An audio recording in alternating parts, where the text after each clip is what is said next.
Good evening, everybody, and welcome to Fight for Liberty Live.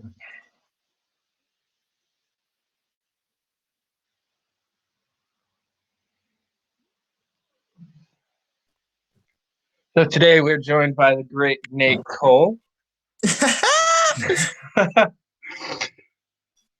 How have you been, Nate? Man, it's good to hear from you again, man. It's been You crazy. too. Everybody, nobody's coming outside, so I can't piss people off with my politics. So it sucks. Yeah, I feel you. Are you wearing a Johnson Weld shirt? Oh yes, I had to. I had Hey, to for this all occasion. I right. had to. Don't know Mad how I still respect have for it. that one. I don't know how I still. You still have yours? Yeah, somewhere. I wore it to a Tulsi event while I was No working way. for her. Really? It was yeah, it was great. I have that, and then I used to wear my Sharp Hollister shirt all the time. Like if I Oh, wasn't going to an event, I was in a sharp gear, even up in New Hampshire. I have a sharp one too. So when you went to the Tulsi rally with the shirt, what did they say? Um, well, Tulsi like called me out for it. Like afterwards, she was like, "Hey, I like the shirt," and just kind of like gave me this look, like, Yeah, yeah, yeah. I know exactly what you're yeah. talking about. Trust me, I know exactly what you're talking about. Uh, but but no, I mean that's one of the best things that about working for her was, she's just like a really cool, down to earth person. Like I Yeah. think my absolute favorite story from the entire campaign, I was like working the door and she was on her way out after an event and one of my friends, Trevor, like grabbed a snowball and like fake threw it at her and like made her and her husband both kind of like dodge, but didn't actually throw it. And he was like, he was like, no, I'm not gonna do that. I know you'd whoop my ass. And she literal response was, yeah, fuck a snowball. I'm tackling you into a snowbank. She said that? Oh my god. Yeah, it was the Wow. best. I was just standing there like, I love it. I love you. You're the best. Oh my god. I really can't believe she didn't win. I can't believe she didn't win. That's insane. Yeah, it makes me sad, but on to I can't say bigger and better things, but other things at least. Well, well, Um, what pisses me off about her though is she endorsed Biden. Like, how are you going to endorse Biden when you're right, supposed to be progressive, like right. fighting for marijuana, ending the wars, getting corporate welfare out? Like those were the issues and the policies that I loved about Tulsi. And Hmm. what I love about progressives in general, they understand classical liberalism in a way. I mean, not social liberalism in a way that Hmm. no other left winger does. Right. And I respect progressives. I think they are our hugest ally in the political world right now. And instead of Yeah. always trying to bitch about gun control and their economics and trying to find any way for division, why don't we align? Why don't we get stuff done? Yeah. Yeah. When I was running for city council in New York last year, one of my some of my best allies were active members of the DSA. Like, I was going to protests and rallies and stuff like that almost every other day throughout the month of like October and November with all like full blown self proclaimed communists. Like they're not even call themselves socialists. Like half of them would say, yeah, no, we're communists, abolish Really? everything, make like abolish rent kind of like people, like rent is theft kind of like full blown communism. But I had more Anarcho-communism? some of them, so bits and pieces of both. There were plenty of people that were like, "Yeah, fuck the Fed and rent and Yes. profit Fuck and the Fed. money and everything," and I was like, "Okay." But I got more support from the communists and the DSA than I did my own fellow libertarians during my campaign. That is completely sad. And trust me, uh, we've run campaigns where I'm at, and yeah, we have a huge problem with that. Everybody wants to talk crap about the Libertarian Party. Don't get me wrong, it's horrible on the national level right now. It's Mhm. completely a shit show. But at the end of the day, like for me, I've been to local LPs. I've been to state LPs. And well, even the state too is a little iffy, you know. But local LP, everybody leaves their bullshit aside. Nobody talks shit about each other. At the end of the day, no matter what policies you believe in, we're all libertarians, and that's how we see each other. That's how we feel each other, you know. And I Right. just and I don't know how much slack you got for supporting Tosi, but I'm sure it wasn't good. It was quite a bit. I lost people that I considered friends for Wow, supporting Tulsi. Like, I wow. lost a lot of online support, especially like the Fight for Liberty Instagram. Anytime I would post anything about Tulsi, I would not get a single positive response. It was always just a whole bunch of negative. And the thing is, there is so much on her platform that I disagree with, but Um, nobody ever attacks that. Like, yeah. yeah, I disagree with her on where she lands on the spectrum of gun control, but I really respect the fact that she's not all the way over here like most people. Um, and there's some economic issues that we disagree on. There's plenty of things to argue with her about, But but what to call her policy? a gun grabbing Tommy is just stop. Yeah, that's a straw man. I mean, 'Cause she's neither. even Bernie Sanders knew better than to try and pull that BS. You saw what happened to O'Rourke. Um, but what were like the main policies that like really turned you on about her? Like, what made with you her really like say I'm supporting her?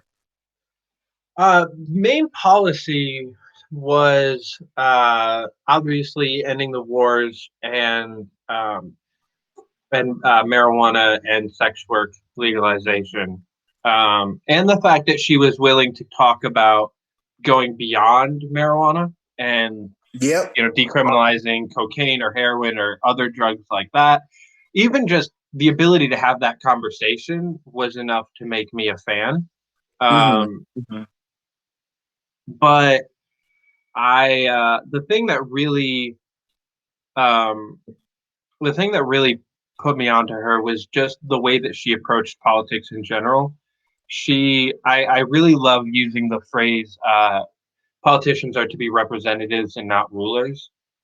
And that's something that even most of the LP candidates don't understand. There are so many people that are running for president to shove their ideas down people's throat for 4 years, and that Yeah. wasn't her. And that's what I really care about. If Oh, she was running for Congress in my district, I probably wouldn't have supported her. She's great, but we disagree on enough that I don't think she would accurately represent me better than some other people that I know.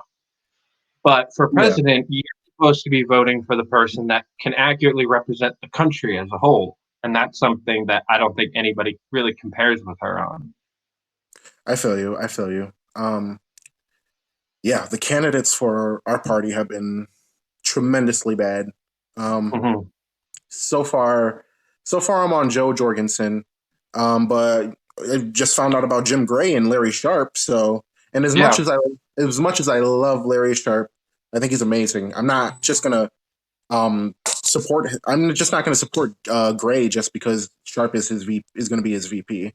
I right. want to hear. I want to hear what Jim Gray has to say, and I've heard a few things, but from what I've heard and seen so far, this man has this man's always been a principled libertarian, and the three huge policies for me would probably have to be um, the wars, Mm-hmm. very very anti-war, the drug war. I despise it. I hate it. There's no reason why innocent people should be being locked up for marijuana. Right. And the third one probably would be guns. Very, very pro gun. I think we should repeal all gun control. Yeah, But those are pretty much my main three. yeah. So yeah, Oh, are they? right on. Yeah. Yeah, And Jim Gray, I mean, he's spot on all three, especially the drug war. yeah. So, That my biggest issue with him, and the main reason why I'm completely reserving judgment on him is I haven't heard enough I tried to look him up the other day, and really all I could find was him talking about the drug war, which Mhm. is important. Yes, we need to be pro legalization. We need to be against the war on drugs. But if you're going to run for president of the United States, you need a bigger platform than that. And I haven't really heard like a whole lot. But he just announced 2 days ago, so I'm going to give him a chance to be a presidential candidate for a little while. Yeah, Do some town halls, do some speeches, get his message out there before I really make a judgment call on whether or not I like him. One thing yeah. that really put me off was on one of the videos I watched. I wrote it down too. He he said he was talking about marijuana, and he said regulate it, control it, tax it, and bring it back under the law. And I'm like, eh, that's I don't know if that's really like the hard hitting Yeah, sentence that I want to finish off a marijuana speech with, but uh, but okay. And in his defense, that was a 10-year-old video from Reason magazine. So well, did you see his drug war talk on TED Talk? Is that the one you saw? no, I didn't get to that one. Oh, I stayed mostly. I tried to stay like within libertarian circles while I was reading it. So I was like, because he was on like the Libertarian Report, and Reason's done a couple hundred articles on him. It seemed like throughout the years. So I was kind of staying over there. I didn't see the TED Talk. I'll have to oh, go back and watch that. yeah. No, he's amazing on the drug war, despite him being a judge. Hmm. Yeah, I mean, you both know, like law enforcement, you know, anybody who's in the criminal justice system, really, like they're enforcing the law. It's not their job to interpret the law, but it's also Right. your job. It's also your job to read the Constitution, and clearly, Right. Jim Gray has clearly read it. Yeah. So I just, it's I great to like. see. Right, What? go ahead. Oh no, Uh, I was gonna say it's just great to see people in that position and loving liberty and doing what they're mhm, supposed to do. agreed.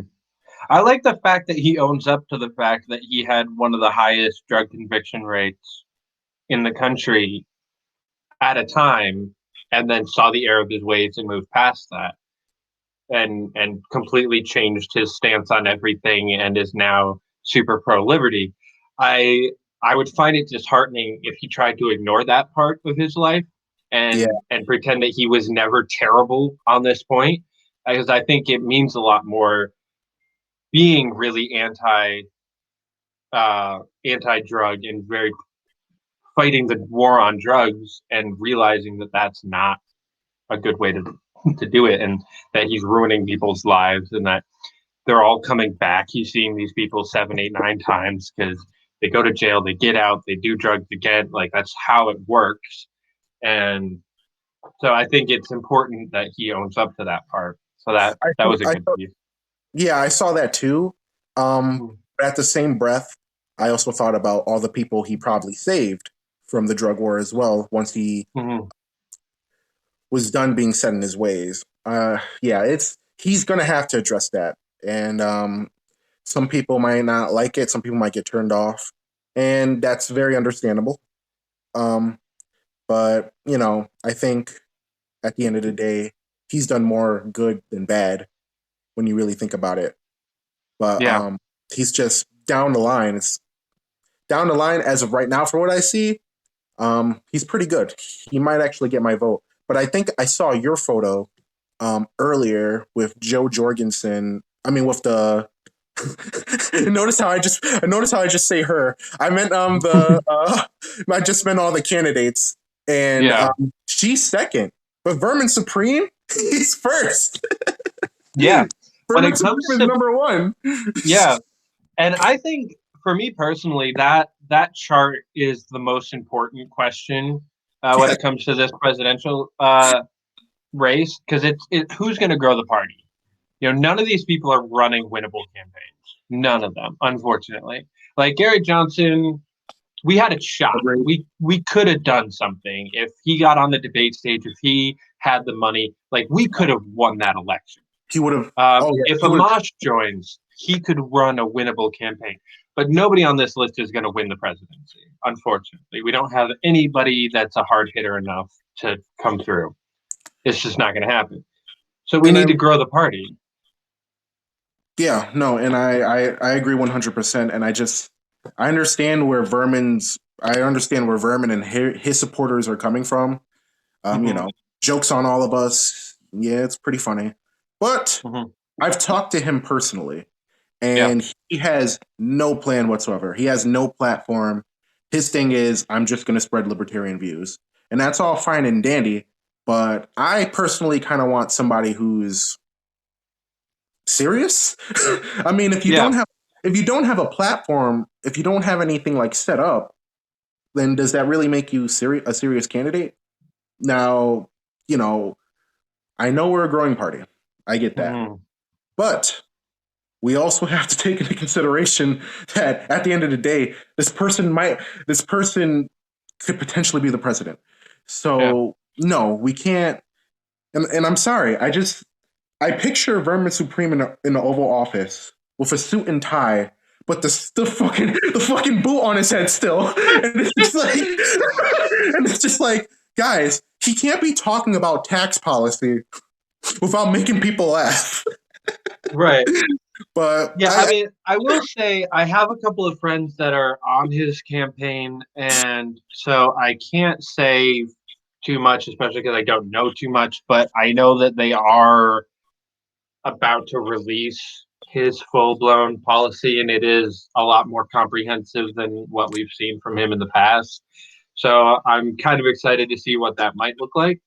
Because yeah, I think enough people heard that complaint. Like he heard that complaint enough of like, yeah, okay, free ponies and mandatory toothbrushing, but what do you really care about? Like yeah, what's because like that's the what. satire aside, what are you actually going to do if you win? Because he's not going to give us all free ponies and pass a mandatory toothbrushing law. Like that's bullshit. We all know it. So so what are you actually going to do? Like you can keep running your joke campaign, but we need to know what you'll do in the Oval Office. And I think he heard that complaint enough that he's about to answer that question from what I hear. So we'll Thank see. God. Yeah. Because Yeah. I was asking him legit policy, and he was like, Mhm. he was like, look, man, we're just trying to spread libertarianism. I don't think I'm going to win I don't think we'll ever win the presidency. I'm just trying to grow the party. So I'm just trying to spread libertarianism, which Yeah. that's cool. But yeah, I don't know. It's Was just that like I said, during the 2016 campaign or this year? this year, I talked to him, um, maybe this December, but no, yeah. Last December, I talked to him, Nice. and yeah, and I was actually I was kind of already full on board with him as well when we were talking, but Hmm. then the conversation was over, and yeah, I was like, I can't do it. We need we need a Jim Gray or a Joe Jorgensen, no doubt. Yeah. Yeah. I will say, probably coolest moment of my February this year was I got to smoke a joint with Vermin Spring No way, really? at Tulsi Gabbard's election day party in New Hampshire. Him and I stepped outside and smoked a joint. It was No, you smoked perfect. marijuana with Berman fucking Supreme? Yep. Oh That my was god, that's that was crazy. and I also Yo, smoked weed with most of Tulsi's staff. not Tulsi? Not Tulsi. No, she is so dude, she is so anti like any chemical anything. Like she doesn't even drink coffee because it Wow. alters your brain chemistry. Like, yeah, Eh, nothing. You Nothing. know, I don't know how you could live your whole life without I don't know getting either. drunk, smoking weed, or I don't know, maybe any drug. I just don't know how people could like. I don't know. I Yeah, just don't get it. It's like you have to try shit once in your life, right? You have to right? try shit once just to know you really like it. So it's just Mm-hmm. I remember the first time I smoked weed, I was like 18 and I had gotten drunk the year prior. So like my friend bought a Nick. He was like, we're gonna smoke, and I'm like, oh, I was like, whatever. I drank before. I can take this shit. And next thing I know, I'm just on my knees on his room, and he's just like, "Yo, what's going on?" I'm just like, yeah, bro. Like I'm on my knees, like I'm making like a weird face. Like I never got high before ever, and it was like, so he just sat me on his couch. He's like, dude, just calm down. You're high. You're fine. I promise. I'm like, am I still alive? See, He was like, I you're got alive. that's great. I got kind of eased into it, so I didn't have that like crazy like whacked out high story. First time I smoked weed was while playing Magic the Gathering because that's how much of a nerd I used to be. Um, Well, better than League of Legends. Like I've heard of fact, World of Warcraft, but League of Legends, God. yeah, that is some extra.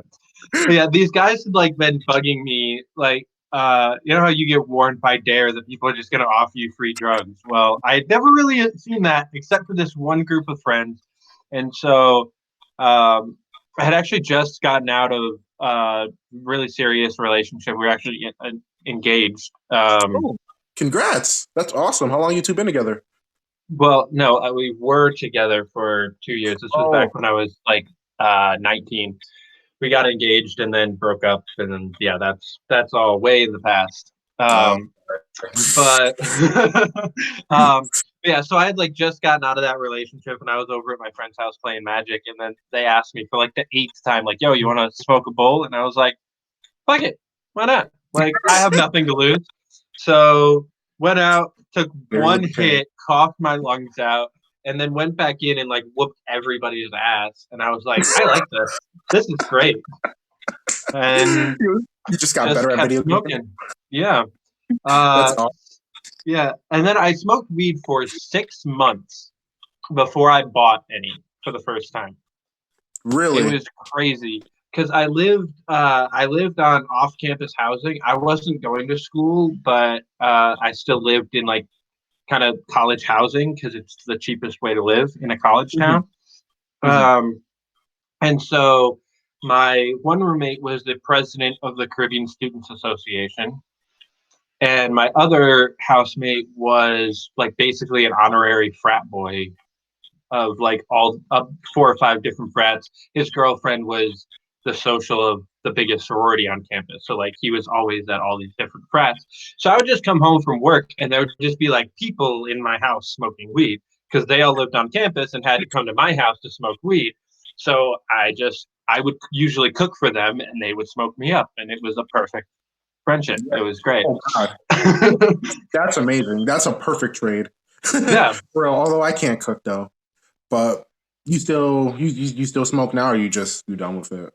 So I haven't in a little while, but that's just because can't justify the expense at the moment, and also only know like 2 people around here that smoke because I'm still stuck in Syracuse.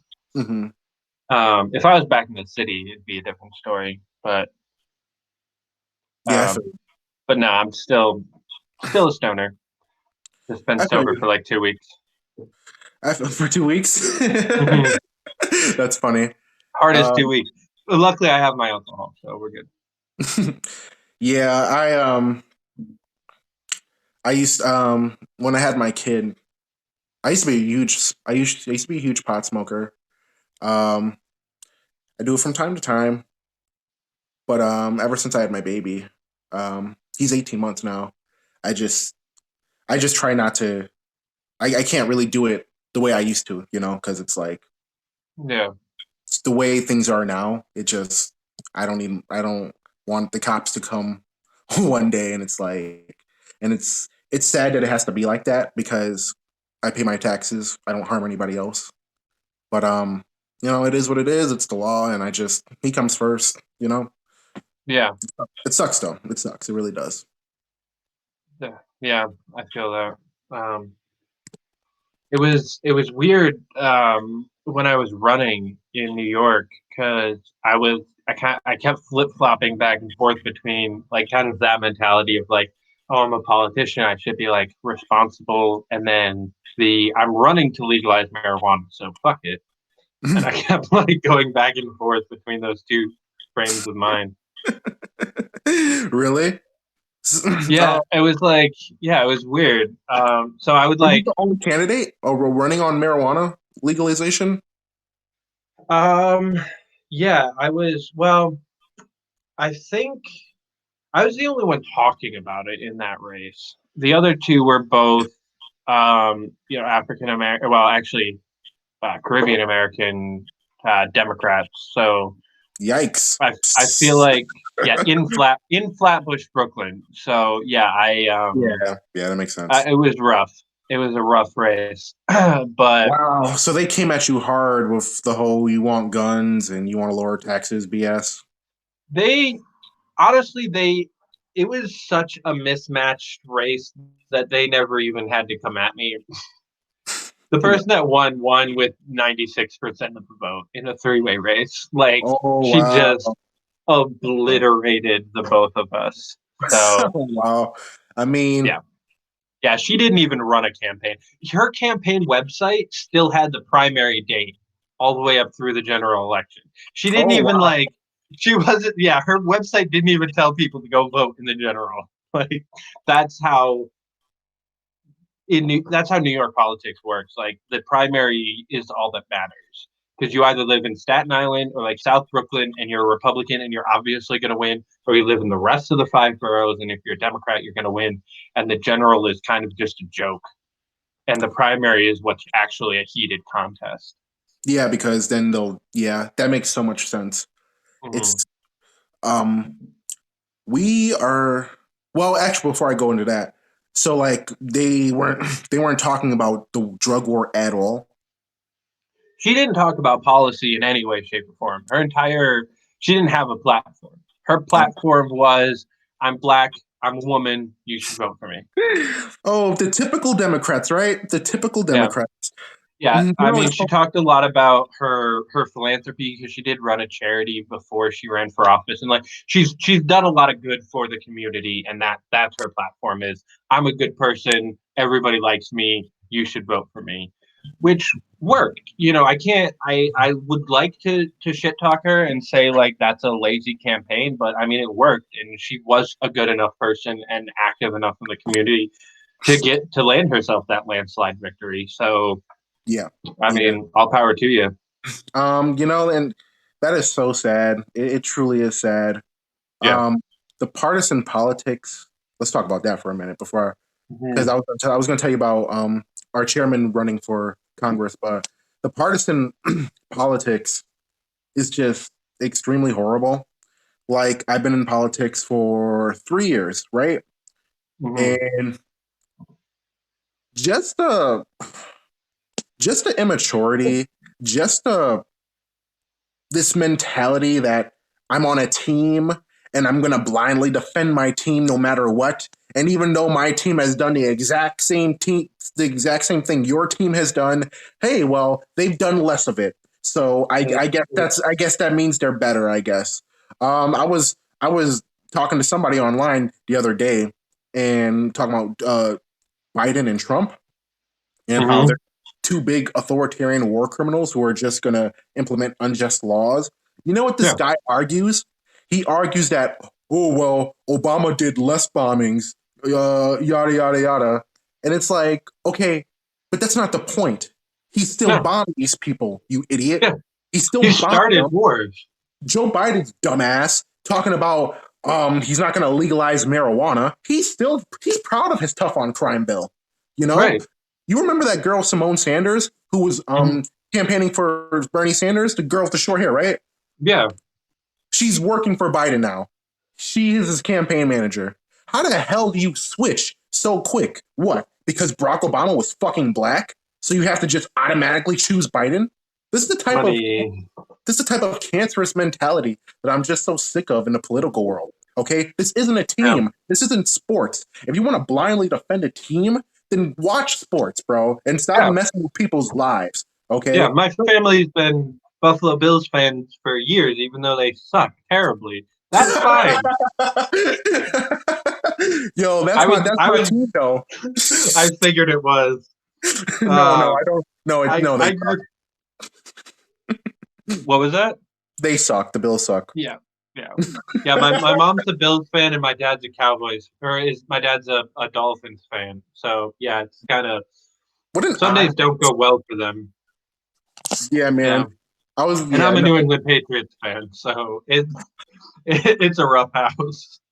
yeah, man. I was at their last no, not their last, but in December I was at a tailgate party.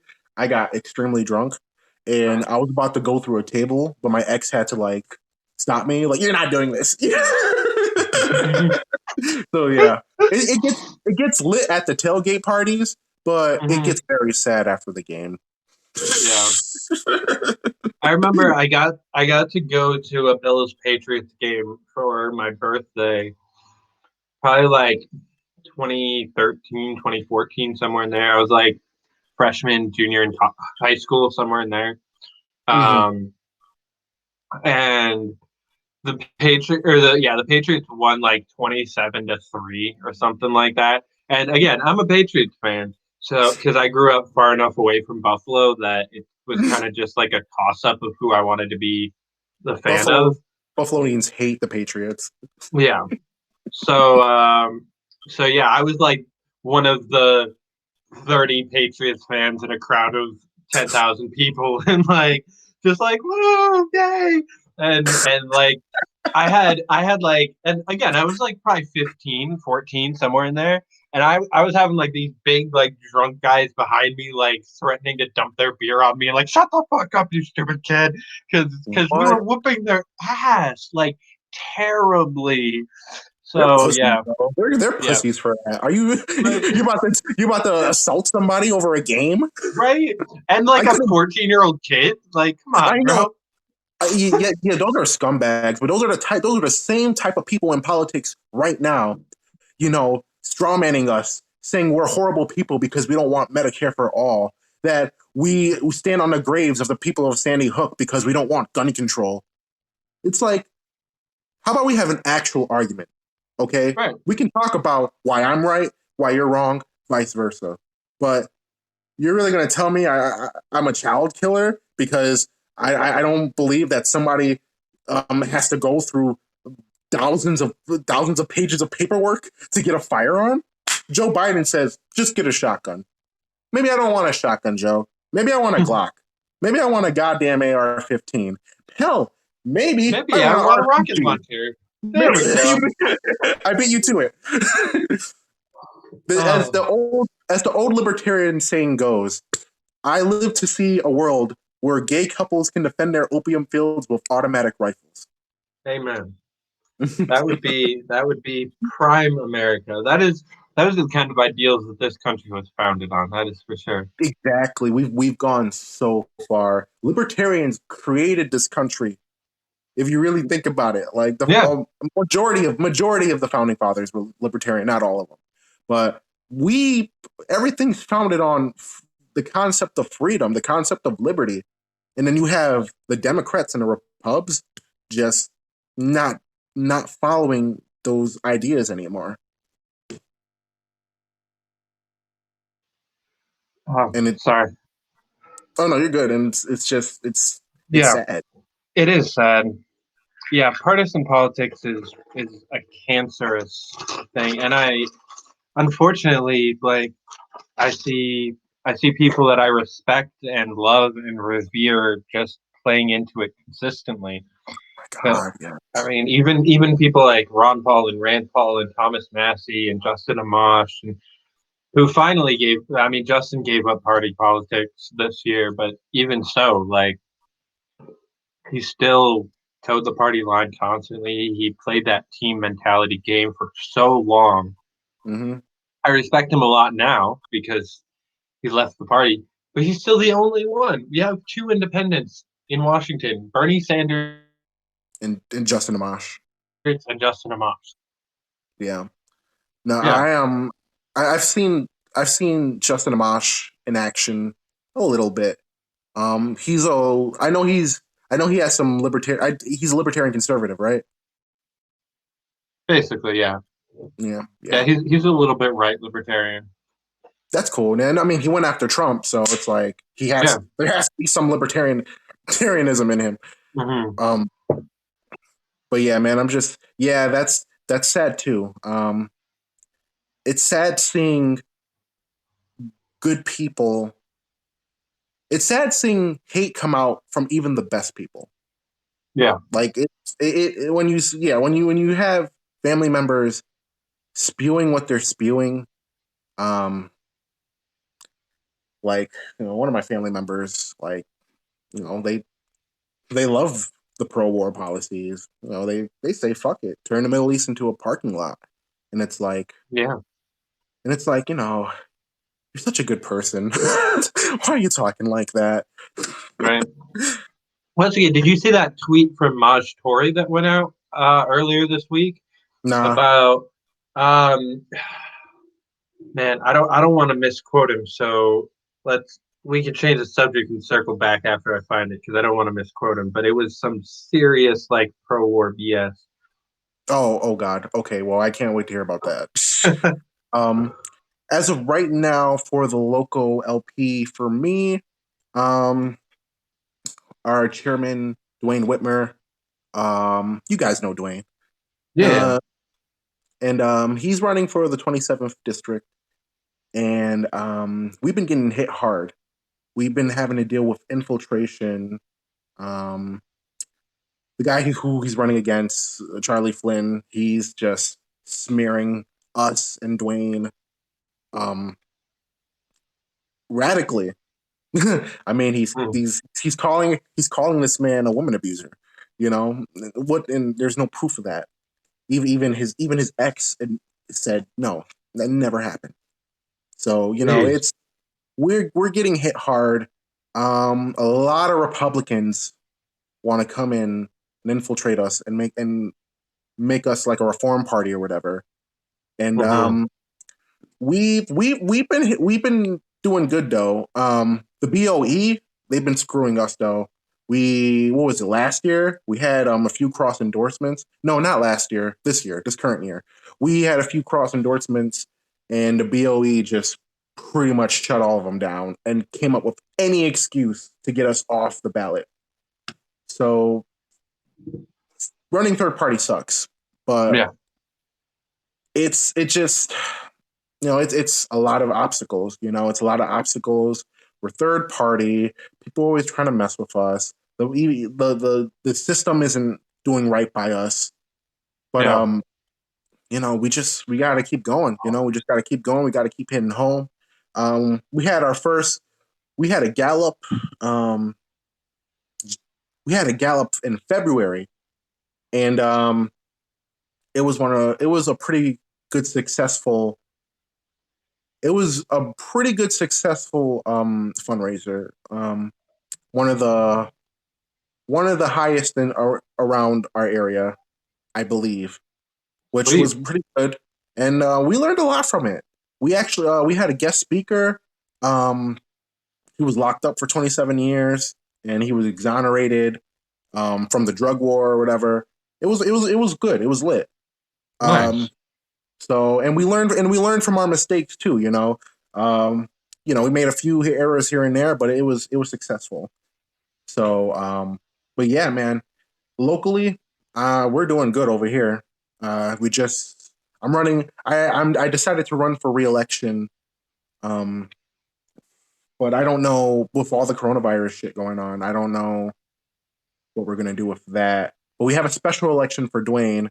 Ever since the person who did have that seat resign, Andrew Cuomo decided he wanted to have a special election for us. So we have till June. Okay. So yeah, so we're just pretty much Uh, focusing on that and focusing on recruitment as well as getting ready to start working on the 2020 campaign for our our presidential nominee. okay. Yeah, and Dwayne's district doesn't include the city of Buffalo, right? It's No, like it kind of like does that curve around the city, and that's like a whole different like yeah, Buffalo to yeah, Niagara is a exactly. different district, right? Okay. Uh he's he's near Lakeview. He's near Lakeview around that area. Okay. So yeah, so he's not. He's not. He's not. His district isn't in Buffalo, That's but good. his district is actually red. Charlotte, Hmm. yeah, yeah. His district is actually red. Very pro Trump. So we're trying to get those policies in there that will appeal to the average Trump supporter. I mean, there's Hmm. not much we can do with the far righters. You know, the Yeah. make American flags. You can't burn American flag or Yeah. pro war or that evangelical stuff. We can't do anything with that. So we're just pushing the policies we can with that. Yeah. But yeah, And that's the I feel like where he's at was kind of the start of the like sanctuary counties movement for like gun rights, right? That was out kind of your way. yeah. So yeah, it's funny. We actually we were thinking about making another party line just about the Second Amendment, and the logo is literally just the most illegal automatic rifle. It's like an AR-15 with like a high power scope and like an extended mag. It was pretty funny. I don't know if we're gonna go. I don't know if we're gonna continue it or not. But yeah, that's pretty much what that was about. It was just a middle finger to the establishment because they're just always messing with us. And That's if great. we can all agree on one single issue that's really important, why not? But yeah, it was just to troll the Democrats and the establishment, really. Solid. Solid. um, Uh, but yeah, I yeah, like man. I like Dwayne. I think he's got one of the he seems like the kind of person that could is running a winnable election and is I can see in office. A lot of the people, even if I love them and they're amazing and they have great policy and whatnot, there's so many libertarians that I work for and work with that I'm kind of like, I'm gonna help you, but like deep down, I'm not sure that I want to see you in Washington because you're kind of a nut job or you're kind of a dick or like Yeah, where that's Dwayne, fine. I have no complaints at all. Like he's a professional, honest person. He knows how to run a campaign. He knows how to treat people. He's a good speaker. His platform and his policy is solid. Like I think Dwayne, I hope he does good.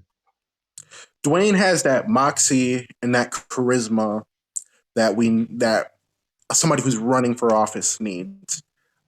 Every time I hear him speak, Hmm. 100% agree with him. Now, don't get me wrong. Obviously, I don't agree with him on everything.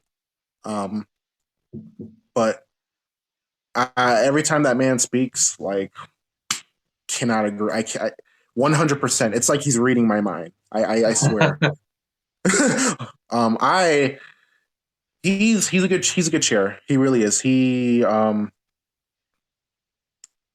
We have a really good team. That's We good. really do. We have a really good team.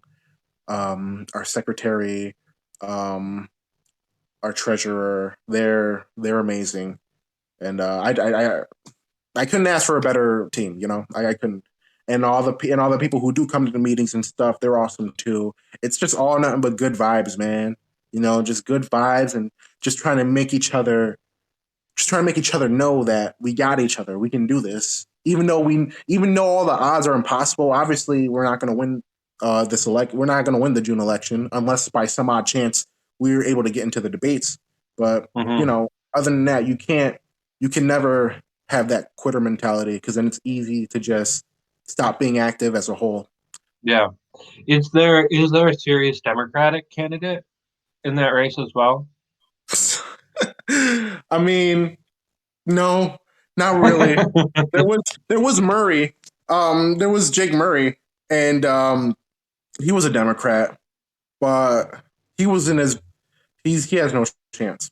Yeah, It's a pro Trump district. right. Um, but yeah, we are just trying to. It's really pro Trump. That's why I'm trying to stress this. We're Yeah. really trying to get those. We're really trying to get those policies in that are gonna um bring them in and say, you know what, these guys are kind of crazy liberals, but they like guns. There you go. You know what I Yeah. you know what you know what? I never understood how like people just think we're Republicans. Yeah, Republicans that smoke weed. That's what I heard all the time while I was running. They're like, "Oh, are you a Democrat?" No, I'm a Libertarian. Oh, aren't those just Republicans that smoke weed? Like, no, What a troll! no, right? What a troll! Nah, we're more than Republicans, but I mean we're I nothing mean, with. I mean, we are what the Republicans were originally like claimed to Yeah, be yeah, when we're they nothing. were small government, pro liberty, like actually had balls to stand for something. Like now that the Republicans are big government, tax and spend, and confiscate guns and all this other BS, we're a very different party. Yeah, they've come a very long way. Because they were legit libertarians at some point, but Mhm. we're not Republicans at all, not by a long shot. I agree. No. I took my eyesight quiz, and 45% for Republicans and 43% for Democrats for me. Democrat landed higher than Republican on mine. Oh, They were really? both at the bottom, but it was the other way around for me. I think that I side with quiz is skewed now though, Yeah. I keep because hearing that. Yeah, I don't see it. because I specifically said that I was pro-choice and that it was a very important issue for me, and it still had Hornberger as my number one choice, and I'm like, mm-mm, mm-mm. Hmm, Because that's Hornberger is vehemently pro-life and anti-abortion. yeah. I know, but Like yeah, he's I know straight about up him. like Yeah. repeal Roe v. Wade type pro-life, and I'm like, mm-mm, no thanks. Oh, wow. Yeah, yeah, he's like adamantly pro-life, which is one of the main reasons that I'm kind of backed off of him because and his endorsements. He has endorsements from people that I just can't understand, but I don't judge people on their endorsements because like David Duke almost endorsed Tulsi. So I can't Like, like I can't judge people off of their endorsements, but libertarianism is such a kind of small group that if you have people like Dave Smith or Tom Woods or Josh Smith talking about you, then you're doing something wrong. If you ask me. abortion abortion is one of your top issues. It it really isn't, but I think that it's something that I can't support a pro life candidate, somebody that's like a repeal Roe v. Wade type pro life. Yeah, make it Um, illegal. yeah, I can't support the idea of making it illegal. Now, I personally am against it on like a personal basis. Like, I would like to never be involved in one. Like, that would have been nice. But um, so like I take this very similar stance to Tulsi on this one. Like, she's very I will never have one, but I'm still pro-choice. So it's not the most important issue for me, but if you're running as a libertarian and you're trying to make something new illegal, I don't think you're in the right group. That's just kind of Yeah, where I'm at. yeah. Let's. Um. Yeah. Here's my. Let's talk about this real quick. All I right. agree with you 100%. I would personally. I'm personally against it. Not that I think that it's like a person. I just, in my mind, it's like that person potentially has the power to make a difference in this world. Yeah. Um, but at the same token, they also have a lot of power to do evil in this world. And you know, I hear they think by banning it, they're gonna save all these fetuses, right? Yeah. But what they don't seem to understand is since 1990, pro-choice policies in the developed world, they have been decreasing abortions since 1990. So you look at so that's one argument. Mhm. Here's my second argument. It doesn't work. Banning it doesn't work. Look at Right. Mexico. Look at Brazil. Look at those places in South America or whatever. They have just as many, if not more, abortions. And Hmm. on top of that, those abortions are much more unsafer. Check this out. Exactly. Instead of getting a pill, instead of having a procedure, you know what they're doing over there? They're fucking using coat hangers. They're drinking cleaning solutions or solutions that'll harm the baby. They're Hmm. using trauma. Like Yeah. and what is it? I think over 3 million women annually are permanently disabled. Um, I think 93,000 women die annually from these, and the World Health Organization has called this a preventable pandemic. And it's Hmm. like the whole argument is to preserve life, right? Right. So if you want to preserve life, why don't you want to go for that policy that is saving more fetuses, decreasing abortion? Right. Well, just let them die. They deserve it anyways. It's like, okay, so you just lost the argument. You just Yeah. lost the argument because your whole Exactly. argument was to preserve life. Now you're saying, Right. fuck it, they deserve to die. Congrats, you lost. Right.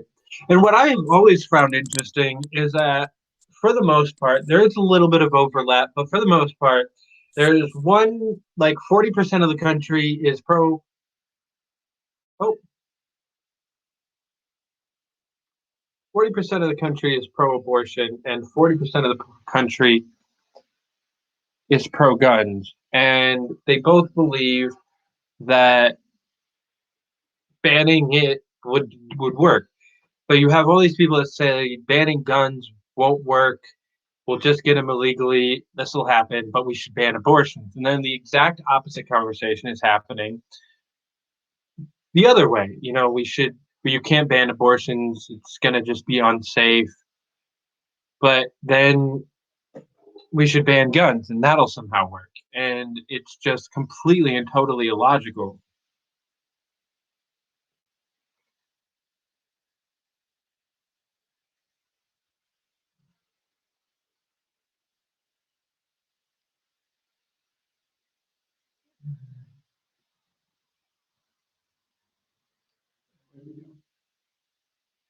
I think Nate has left the building for a bit.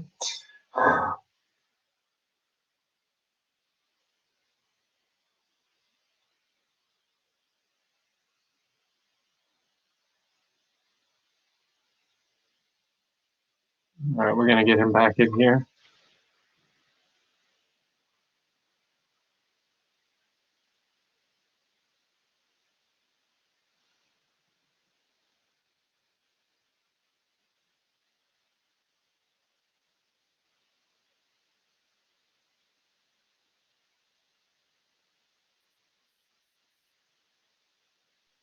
I All am right, there we go. I am so sorry. I tried You to are good. somebody tried to call me and I tried to ignore it and then it closed out for some reason. But yeah. But you feel me though, right? You feel me Oh, on for that. sure. Because yeah, you can't the social issues is where the government has always failed. Like prohibition, the drugs, abortion, prostitution, gambling, you name it. Okay. Yeah. Let me give you a third argument, just for shits and gigs. They All talk right. about how we have to preserve life so much, right? Yet these are the same people praising the Yemen genocide and the 7 countries we're bombing illegally. We're targeting civilians. We're targeting children with drones. Donald Trump just had to seal the number of drone deaths from civilians because we killed so much. What does that Right. say? Yeah. You want to talk to me about preserving life? You're praising a kid being bombed. They're nothing but a towel head savage to you. Right. So it's like whatever. Get out of here with that. That debate. It's not even a debate at this point. You know. Yeah. And I've kind of finished up the point while you were coming back in. Like 40% of the country thinks that banning abortions won't work, but we should ban guns, and the other 40% thinks that we banning guns won't work, but banning abortions will. And it's like, Okay, either prohibition works or it doesn't, buddy. Like, make up your mind. You can't just ban the things you Exactly. don't like. Exactly. You have to be full on the board, man. But it's Mm, just selective outrage, you know what I mean? And oh, for sure. unfortunately, gun control and abortion, that's an emotional debate. You know what I mean? Like Hmm. people aren't going to argue those two topics logically most of the times. And I don't understand. You bring up gun control or abortion, and people get triggered. But Yeah, either either way, prohibition and restriction never worked ever, right. and they need to knock their shit off. Yeah. Speaking of which, how do you think about what's going on here with the coronavirus and these forced lockdowns? Man, I've been doing my research. I've been trying to get um, the best facts I can. I honestly think, and this might sound a little tinfoily, I think they're trying. I think they're covering up a lot of the deaths. Like I think they're trying to make the death toll larger than what it actually is. Hmm. Like somebody will somebody will like die from like TB or uh just anything, and they'll say like it's the coronavirus. And Yeah, I and a lot of the governments here, so, you're in the state. A lot of the governments here, they're banking on this pandemic, and they're trying to violate our natural rights. yeah. What was it? I think it was Rhode Island. It was a border state. They had the National Guard and the deputy sheriffs go house to house, knocking on people's doors, talking about you have any New Yorkers in here. Like that's sketch. That's scary. Yikes. That's authoritarianism. And then Andrew Cuomo was talking about making it a requirement to wear a mask outside. Uh, He did that. Yeah, yeah, that that's a thing that happened today. You are not supposed to go out into public without a mask on. GTFO. Right? I mean, Well, they're protesting it in Michigan are, today. There's a giant protest going on in Michigan right now. because of what he Um, did, or because of no, because their their governor's somehow worse than ours. In all actuality, in Michigan they started banning. Um, Michigan's been a lot more specific about like what you can and can't sell. So like you can't buy like gardening supplies in Michigan right now, even though Walmart is still open and considered essential because it sells groceries. Mhm. They have like 2/3 of the store blocked off. You can't go and get those things. Wow. And now they're talking about enforcing more of a lockdown. And so um, yeah, there are they're calling for a recall on their governor right now. Oh wow. Wow, And that's let me crazy. see if this says any numbers. Yeah. My research guy sent me a couple of links, but I don't know if it has any numbers in here of how many people actually showed up today. But um, it's splitting. I actually got into a really big debate today about that because technically protesting and gathering in a large crowd right now is it's frowned upon.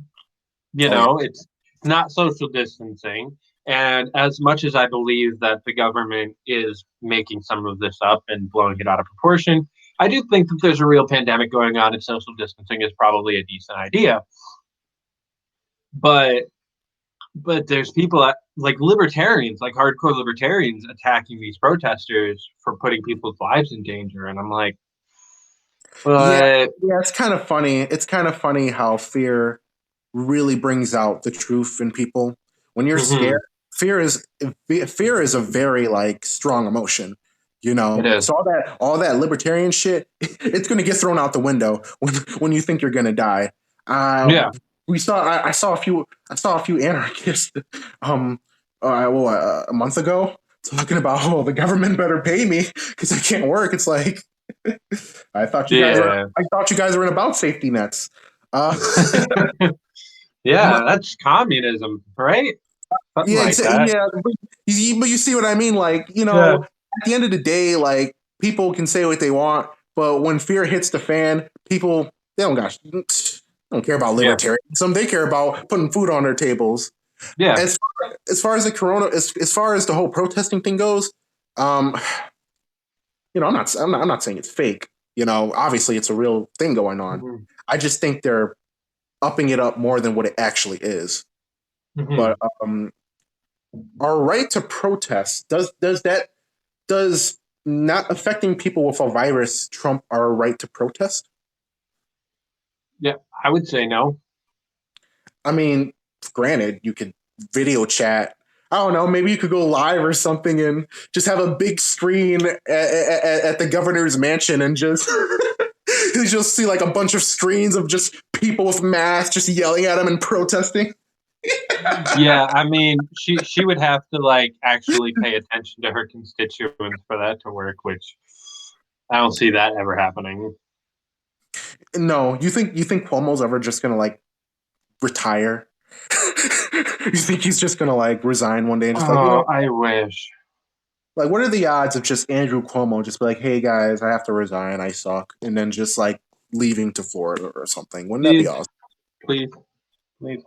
I was talking to somebody from Kentucky the other day. We were like kind of having a whose government is worse conversation because he was like, "Oh, well, we have Mitch McConnell," and I was like, "Have you ever heard of Andrew Cuomo?" Like, it is a sad moment when Chris Cuomo is the best member of your family. Like, Yeah, yeah, that's sad.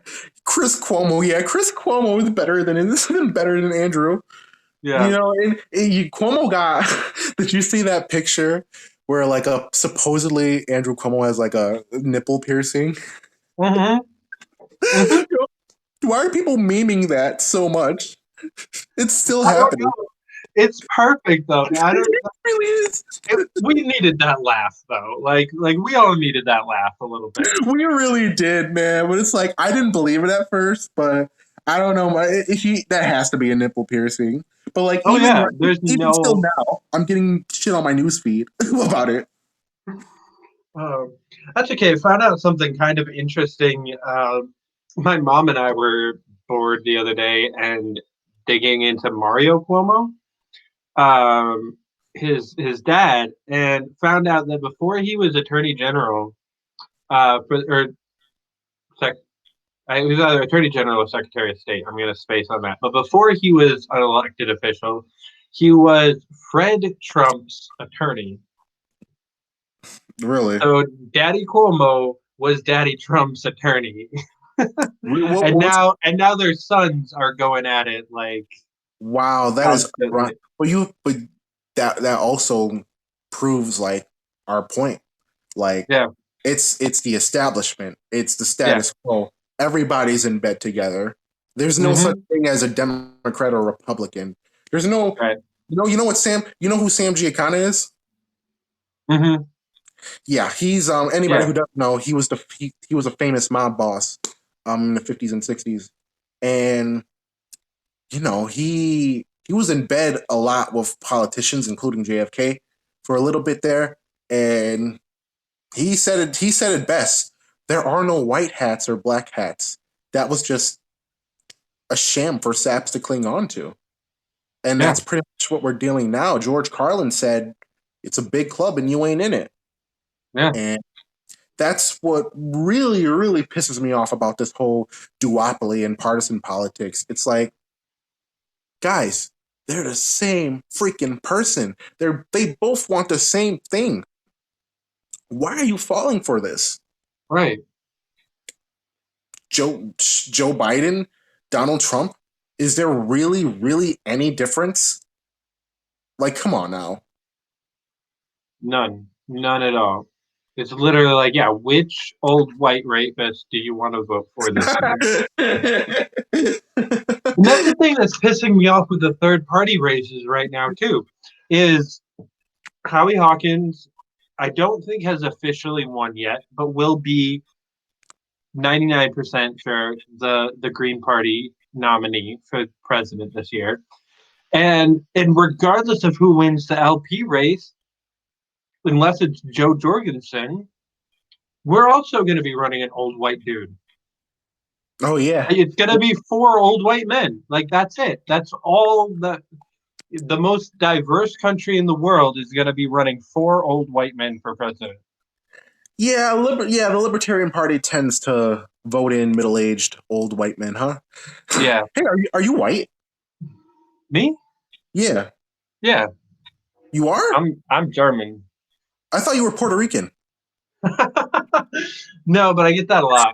I have a little bit of Native American in me, so my skin gets a little bit darker than Yeah, your your average skin. Yeah, that's why because your Aryan. skin. Yeah, because your skin's so tan. Oh, I guess Yeah. I'm the only. I guess I'm the only minority in the LP then. I guess because I thought it was me and you. I guess not. uh, we got a couple of Jews in New York if you count them as a minority, but that's Really, they're a white. Come on, toss up. Yeah, yeah. they're white. There's They're nobody. they're they're only separate from us because they separate themselves. They make themselves into a minority. Yeah, they do, but they do it on purpose, just like the Chinese do it, because they feel Mm-hmm. they feel like they have to take care of their own kind. I think there's a little bit of arrogance into that. Not sure, don't want to assume, but yeah, Yeah, and they're doing better than the rest of us. Jewish Americans and Chinese Americans do the best, I believe. Um, success yeah, wise. yeah. Some of the So best, some of the most successful people. It's yeah, funny. My like main my head researcher for the channel is Jewish, so I'm sure he's watching this right now, like flipping me off. But that's okay. oh God. You know, the only time I feel like the only time anti-Semitism is ever like truly mentioned is if you want to talk about APAC or the influence of Israel. But Right, I mean, God forbid you want to save Palestinians. right. No, you're just anti-Semitic.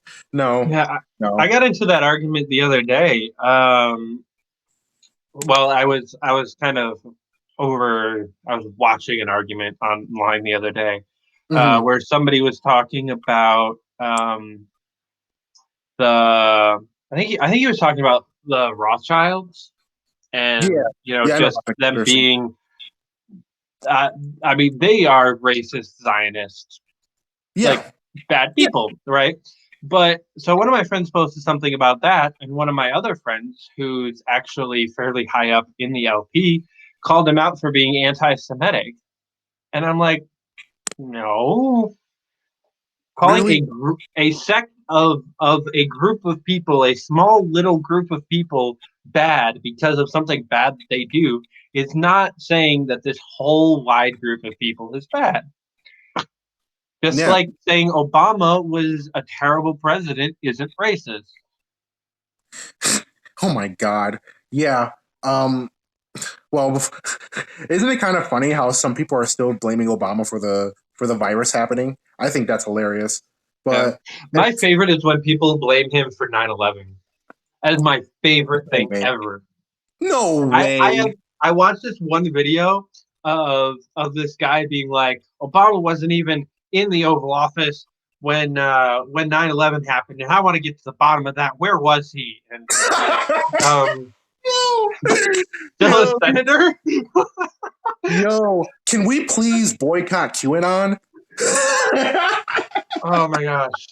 Yo, but seriously, like, this whole you saw Ayanna Presley, AOC, Rashida Tlaib, all of them last Hmm. year with the anti BDS movement, and Yeah. actually Ayanna Presley voted for that actually, Hmm. but the rest of them didn't. And then when Ilhan Omar was talking about it's all about the Benjamins, oh, so she's anti-Semitic. No, she's talking about APAC, the Yeah. biggest influential foreign lobbying group within the United States. We Yeah. have, dude, we have conferences. We have like national conferences for them. You know, Hmm. major people in Congress have to pledge their support to Israel. And if you Yeah. don't support your pledge to Israel, you don't get money. Yeah. We're not talking about Jewish people. We're talking about a rogue and authoritarian government. The Israeli government is horrible. They're killing people. They're invading. They're invading the Gaza and the West Bank. I don't Yeah. want to. I don't want to hear I'm anti-Semitic because I don't like war crimes and I don't like people being violated just because they have brown skin. Like what they're doing to those people over there is horrible. And we're playing, and the United States has no problem playing along with it. And I think that's sad. I think it's sad that lobbyists, foreign lobbyists for that matter, they have all Mhm. that influence. Meanwhile, the American people, they're getting fucked because their representatives want to take that money rather than do what they said they were going to do. That's why we need to get Right. rid of. That's why we need to get we need to get rid of corporate welfare and we need to get rid of tax loopholes and we need to bring back real capitalism because I'm so sick of this bullshit cronyism and these bullshit lobbyists literally running the government. I mean, they're corporations who Preach. hire these lobbyists who are literally running the government. Preach. Yeah, we need to get money out of politics. That's like step one, in my opinion. I think Absolutely. step two to fixing politics is passing a specific bill that I've been doing some background research, and there'll be a video on my YouTube channel for by the end of the week. It's called the One Subject at a Time Act, Mm-hmm. and it is the most brilliant piece of legislation I have ever read because it fixes, in my opinion, the main issues that we have in the country, and that's people sneaking random bullshit into bills that with a lofty title. Like, I mean, Cuomo was able to pass gun control laws in the last coronavirus relief thing that they just passed like 2 weeks. He like strengthened the red flag laws here in New York State, and nobody's paying attention to that because like, oh, he's saving us from the coronavirus. Like, no, he's also doing a lot of other terrible things. So the One Subject at a Time Act basically voids out every bill that has more than one thing in it. Like if they don't make sense together, they don't belong in the same bill, and it voids the entire bill, even I, the good parts. so you can only have healthcare shit in there, and you can't like add in like guns or anything like that. Pretty much, it Exactly. has to be entirely about health. That is amazing. And who Yeah. wrote this up? And it so it was written by shoot. Um the reason that it came onto my radar was because the original like co-sponsor was Thomas Massey, who I'm a big fan of. But it was originally written by, if my computer will load, because literally have it up in another tab right now. Um, Nina Love from Utah, who's not actually in Congress anymore, sadly. But Okay. yeah, a very small list of co-sponsors, which is really sad in my opinion. Um, all Republicans. Like no Democrats wanted to support it at all. It flopped in the first committee that it went through. Um, yeah, it just got shot down like that, Well, of which course. just goes to show you exactly how much Washington cares about you or what you have to say or how politics works for you. Yeah, man, they're all in bed together. Washington, D.C. is run by pedophiles and psychopaths. Okay? Mm-hmm. They don't give a shit about us. All they care about is feeding the military industrial complex. All they care about is feeding the private prison complex. All they care about is putting money in their fat ass pockets. Okay? Yeah, We, that bill, we need that. We need that bill. Okay? We, we have they have a duty, not we. They have a duty. The politicians, when you get elected, you're supposed to serve your constituents. You're supposed to serve the people that you said you were going to serve. And I I don't know what we're yeah, going to do. I really don't know what we're going to do. Um, it's just all so crazy right now. I just every time I hear something on the federal level, every time I even hear something on the state level, it's just like so sad. Hmm. It's, it's never any good news ever. I mean, Yeah, for God, Andrew Cuomo is talking about how we're going to get marijuana again this year. He's backed out on that twice, yeah, not including during his last election. You yeah, know, so I'm just sick of the empty promises. I'm sick of yeah. the two-party system just screwing everybody over and making people think there's a choice. Again, look at Joe Biden and Donald Trump. There is nothing different between those two. So we just gotta get it together. Literally, literally nothing.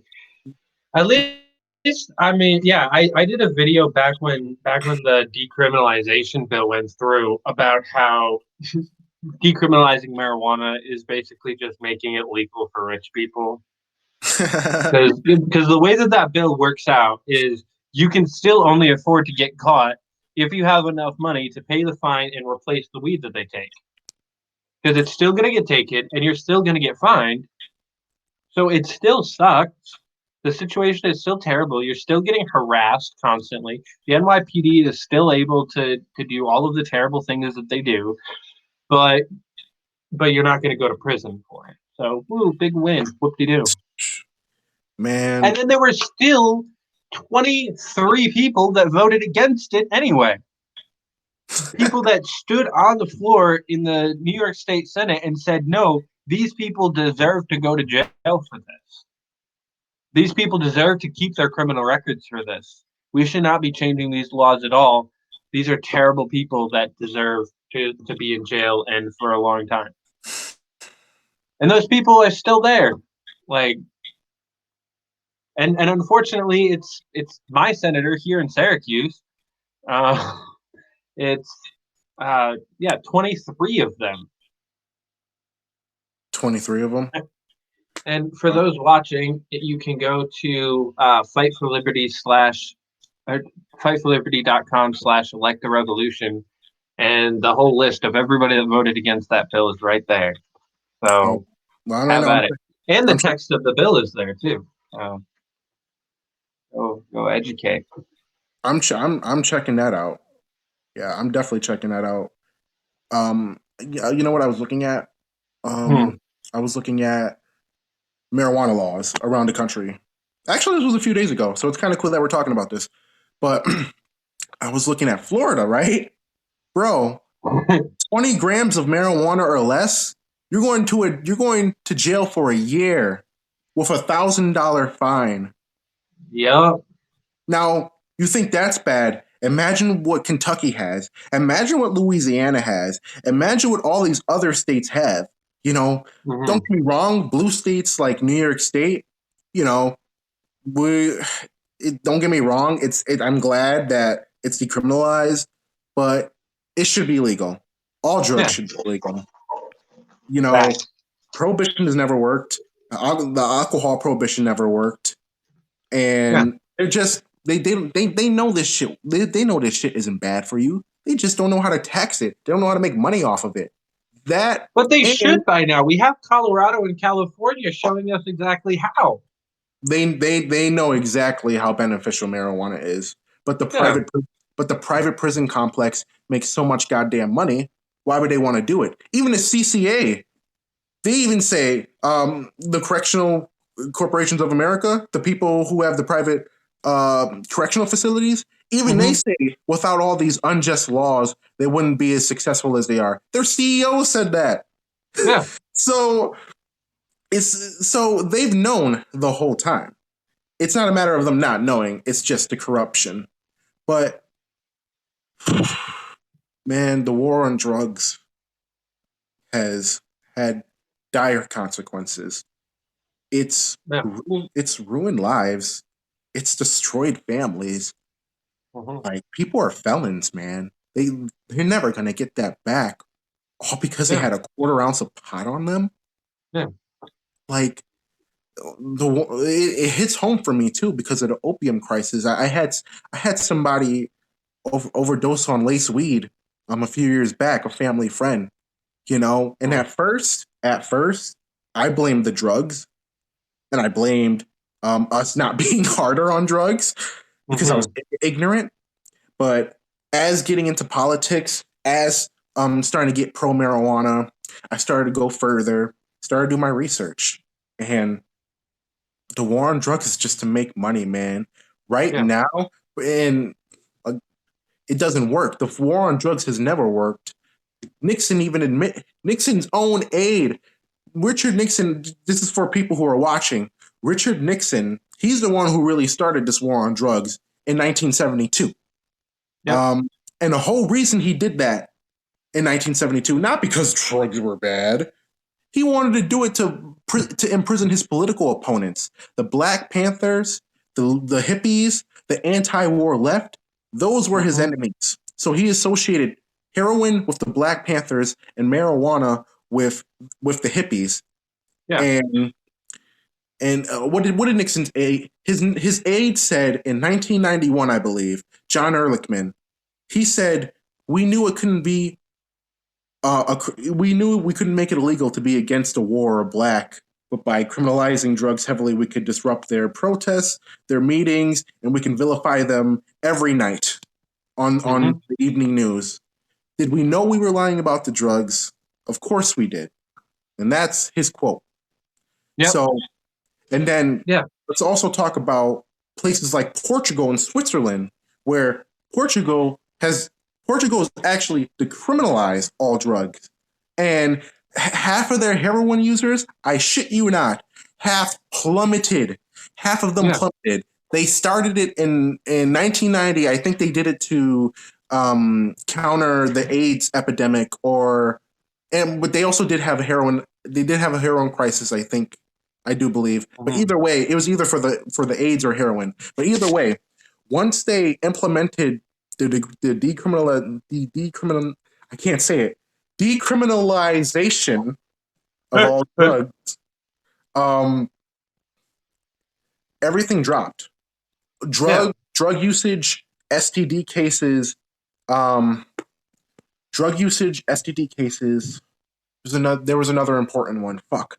But either way, And that- reoffenders in their jail, reoffenders in their criminal justice system plummeted too, which I think is a really important bit because even though drugs should be criminalized because they are, it leads to crime as it is currently.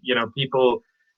I think that it's I will always argue that smoking weed is not a gateway drug, but it's a gateway crime because you already have to go to this guy on the street corner, sneak around, be scared. You're hiding from the cops. You're already breaking the law just to get stoned. That doing it again for some coke isn't that big of a deal. You're already talking to the dealer. Might as well just ask for something else. You're already going to his house to smoke a joint. He can sell you heroin or crack or whatever. So just all it is asking for a different thing. So then it's an easy way to bump it up. It doesn't Smoking weed doesn't make you want to do that, but the criminalization of it puts you in a situation where it's significantly easier to just be like, yeah, let's try something stronger today. I had a worse day today than I usually do, and coke sounds good. Exactly. The forbidden fruit mentality really sinks a lot of new people who are getting into marijuana and maybe other recreational drugs. Yeah, that definitely is one of the reasons why that happens. And if marijuana was a gateway drug, if marijuana was truly a gateway drug, then why the fuck doesn't every marijuana user do cocaine or heroin? If that was really the case, okay, right. they've never been able to prove it's a gateway drug. They say it is, but it's never been proven. No, because it's not. It's just straight up not. Exactly. I'll say most of the stoners that I know have done coke, but not at the same level. It wasn't a gateway into it. It was just, like I said earlier, you're already buying it. You're already kind of out partying, doing crazy things. Like cocaine is just a logical next step in the lifestyle, not because you're addicted to this and you need this stronger thing. Like that's just Yeah, exactly. some It's old school boomer bullshit. no, that's some reefer madness, buddy. Amen. But anything in life, man, anything, whether it be drugs or whatever you name it, bro, it's all about responsibility. You know what you can handle. You know what these drugs can do to you. It's really Right. your personal choice. If you want to, if you want to be a heroin user, by all means, be a heroin user. But I don't want to hear shit when you can't do anything about it. You know. Right. But we Yeah, you also, know how. Go ahead. yeah,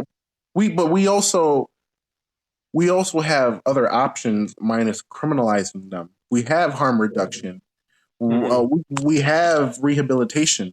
You know, imagine what we could do if with all the tax money, if we were legalizing all drugs, we actually would make enough money to fund a few departments, including the energy department, actually, with Mm-hmm. all taxes.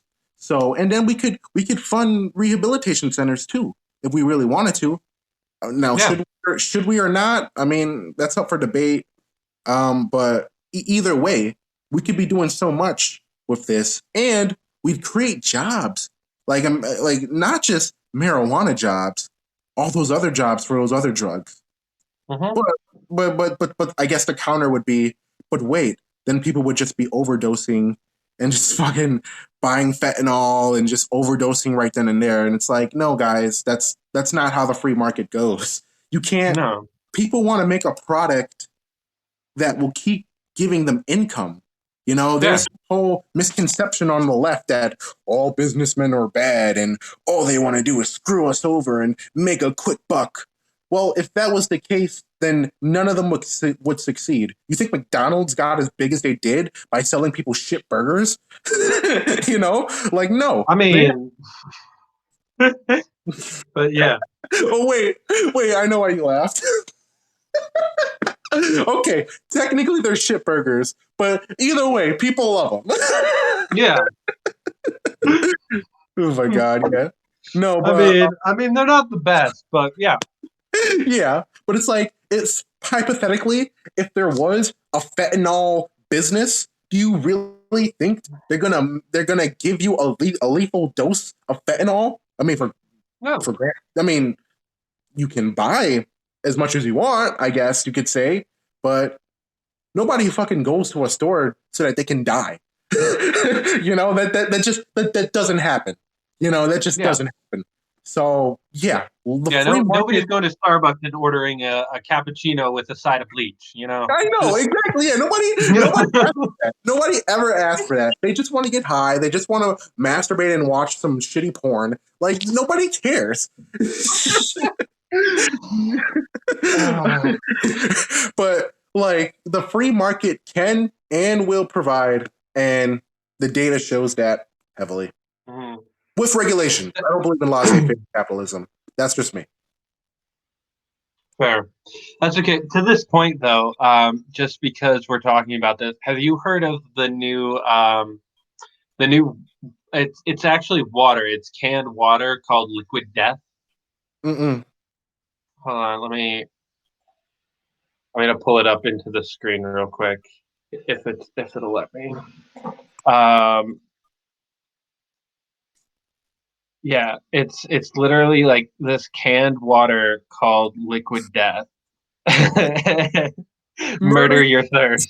murder your thirst. And I don't know why or what marketing genius came up with this, Murder your thirst. but that's a thing. That's a So yeah, that's a thing. Yo, that's good. okay, That's crazy. Wait, so it's just like irregular alcohol or like nothing? Like it's water. It's literally it's, water. it looks like an alcohol can. Yeah, it looks like beer or something, but no, Yeah, it looks like a it's beer canned can. water called Liquid Death. Uh, Wow, bro. it keeps like for some reason Facebook thinks that thought I would love that shit, and I do. So good on you, Facebook. But like, it's been all over my newsfeed. I keep getting ads for it all the time, and like, One of their ads, which I thought was great, is like a montage of like news stories about it, and all these news reporters like insulting them, like, "Who would want to buy this?" And then like, but that's their ad, Oh my god! because like Wow. we would, like, because we're crazy people, like. You know, just when you thought cancer was the worst thing that can happen to you, you see liquid death. Although, Um, you want to know? I don't know why. It's so crazy. Like they spy on us so hard, right?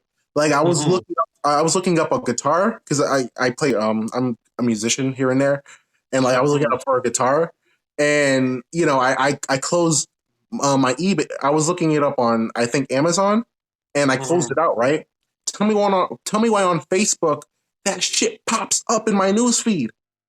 right? Like there's That's spying okay. on us. Yeah, yeah. They spy on us on every little thing. One of the things that really blew my mind, my dad and I were watching like the 11 o'clock news the other day. They were talking about coronavirus and stuff, and they just kind of threw it out there that like this specific county, I don't think it was Oswego, I think it was Onondaga County, like rated F in social distancing based on cell phone data, and just kind of like threw that out there and then just kept like moved on. And I was like, wait. You just said something about a government agency rating counties using our cell phone data on who's traveling and where they're going. Like you just straight up said the government is spying on us on the 11 o'clock news, like it was nothing. Wow, bro. My Wow. dad and I both were just like, wait, did they just say that? They finally admit that? Yeah, you just had to think about it for a minute. Like, wow, bro, that's insane. That's crazy. They have everything on us. Edward Snowden pretty much blew the whistle on that. Yeah. Well, I'm not talking about like, you know, in 2013. I'm talking about his the interview he just did a few months back. But yeah, man, they are they why is it that innocent Americans, innocent Americans who haven't been accused of a crime, who hasn't had due process, who hasn't had reasonable suspicion or probable cause be put on them, why the hell are we spying on them? And why the hell is the government getting away with it? Right. I I will never understand that. Like the NSA needs to be abolished. Um, have the fucking FBI do what they do. I don't know, but it needs to be abolished wholeheartedly. It should have never. It should have never really been a thing. Like we should just. I don't know. Had like a branch of the FBI take care of that. I don't know, but the Fourth Amendment is pretty clear. I don't think I need to Hmm. tell you what the Amendment is, but for our viewers, the Fourth Amendment is no unreasonable searches or seizures without a warrant. Yeah. And so, with that being said, why the hell are we spying on people who haven't committed anything wrong? Yeah. And most importantly, why the hell are the Republicans supporting stuff like this?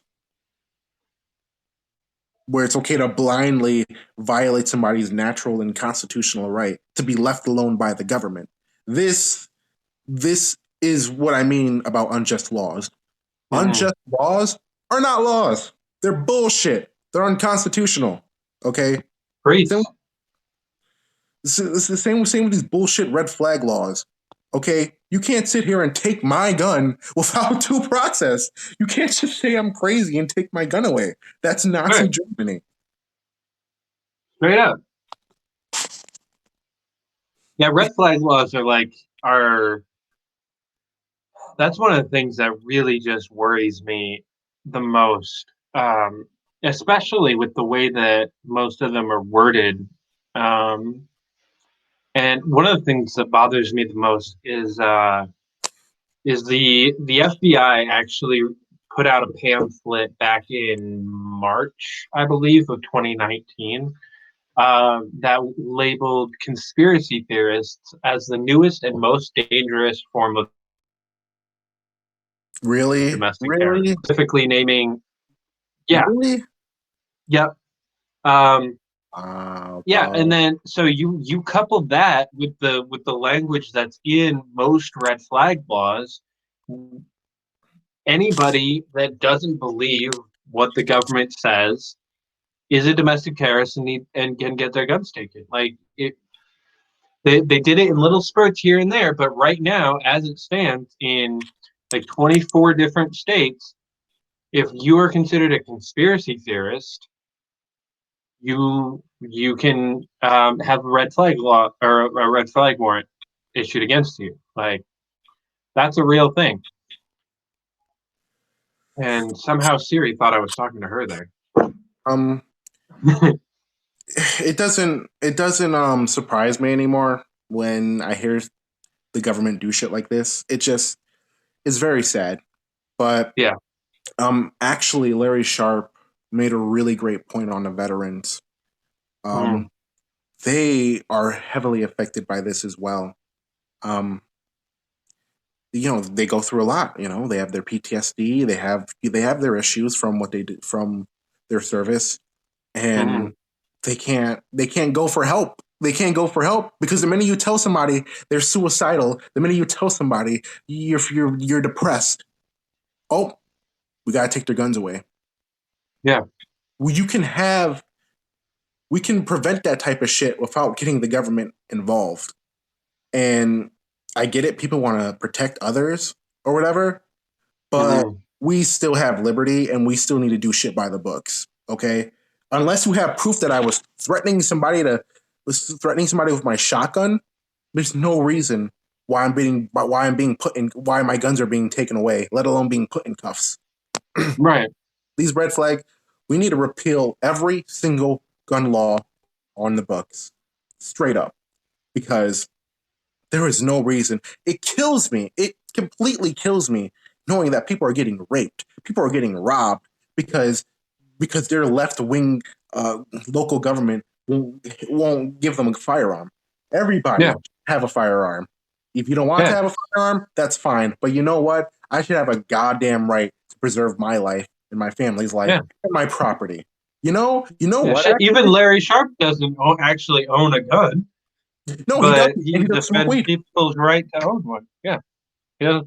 Well, I mean, he can't really own a gun. He lives in Queens. Like, New York City is one of the worst parts of the country when it comes to gun laws. I Um, believe it. Can you even have a gun in an apartment? you have to. It's harder for me to get a permit to carry a just like a basic 22 in New York City than it is for you to get a pistol permit up here. Like, and you know how crazy that process is. Like, Yeah. it's twice as hard to get a rifle in New York City than a pistol upstate. Wow, that's crazy. Mm-hmm. That's insanely crazy. It's like a 1 year waiting period It's a and yeah, like exactly. It's one of all this. Yes.